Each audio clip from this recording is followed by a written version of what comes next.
नमस्कार मित्रांनो मैत्रिणींनो, आता आपण पुढची DNA उत्तम असलेली एक कंपनी बघूया. त्याचं नाव आहे आयन एक्सचेंज.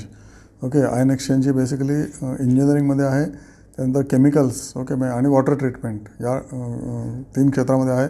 कंझ्युमर प्रॉडक्ट्स पण ते बनवतात, लाईक ब्लिचिंग पावडर वगैरे वगैरे. आणि कंपनी बरीच जुनी आहे, म्हणजे ऑलमोस्ट 50 वर्ष जुनी कंपनी आहे. आणि याचे क्वार्टरली रिझल्ट्स आत्ताच आलेले आहेत. आलेले आहेत क्वार्टरली रिझल्ट. सेल्स गेल्या वर्षामध्ये किती होते, 280 कोटी होते.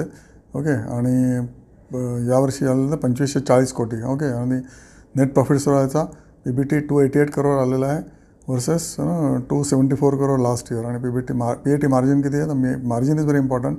मार्जिन कमी आलं आहे यावर्षी, 8.44% आलं versus last years 9.36. Okay, percentage margin 1% कमी झालं आहे. पण कंपनीचा DNA चांगला आहे, त्यामुळे 1%ने काय घाबरून त्याचं कारण नाही आहे. इक्विटी पण कमी आहे, 14.7 करोड फक्त इक्विटी आहे याची.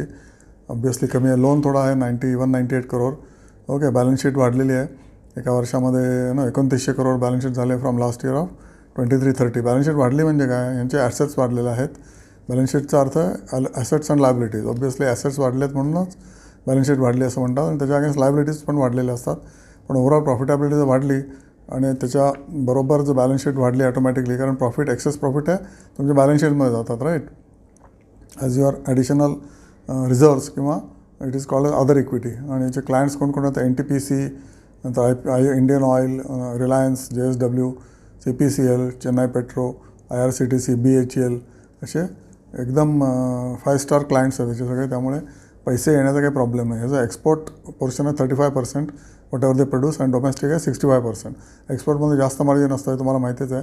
आणि आता अमेरिकेच्या एक्सपोर्ट बॅनमुळे मला नाही वाटत त्याला काही फरक पडेल, कारण यांचे exports may not be in America, may be in other countries for which there is better picture painted.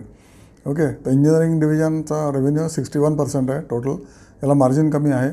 Okay, परंतु केमिकल डिव्हिजनला मार्जिन उत्तम आहे. हा 29% आहे बिझनेस, म्हणजे सेल्सचा 29% केमिकल्स आहे आणि 10% हे कंझ्युमेबल्स आहे. कंझ्युमेबलचा बिझनेस हायली प्रॉफिटेबल असतो.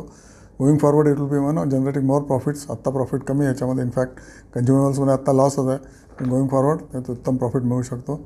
प्रमोटर 25% होल्ड करते. ओके, म्युच्युअल फंड 11% आहे. FII आणि फॉरेन इन्स्टिट्यूशन इन्व्हेस्टर्स पण 5% आहे. एम्प्लॉईज ट्रस्ट 16% आहे. आणि पब्लिकचे उरलेले शेअर्स आहेत. Okay, typically public is holding good amount of money, almost 38%. Share घेण्यासारखं वाटतं. टेक्निकल बघा आणि त्याच्यानंतरच तुम्ही ॲक्शन घ्या. आणि हे मी तुम्हाला का सांगतो आहे, DNA चांगल्या असलेल्या कंपन्या आपण इथे अनालाइज करतो, ज्या टिपिकली घेण्याच्या लेवलला आत्ता आलेल्या असू शकतात. तुम्ही डिसाईड करा, फायनान्शियल एक्सपर्टला विचारा. ओके.